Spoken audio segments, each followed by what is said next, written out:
علامہ قرطبی رحمہ اللہ خپل تفسیر کې اوسو جماعتونو ذکر کړی دي دې چې کله وفات شي د دې بدنونه د قبر کې بالکل سالم او محفوظ پراته وي یو پکې انبیاء کرام دي ان الله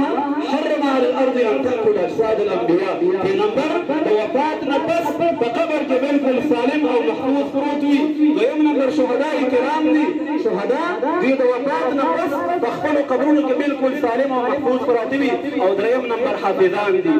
پدړه کې چې د الله جل جلاله دې استفاري کلام محفوظ وي چې کله حافظ قرآن وفات شي الله جل جلاله دې مکه ته خطاب کوي اے زمکه زما د کلام حافظ درغه وي د نقصان ورکړي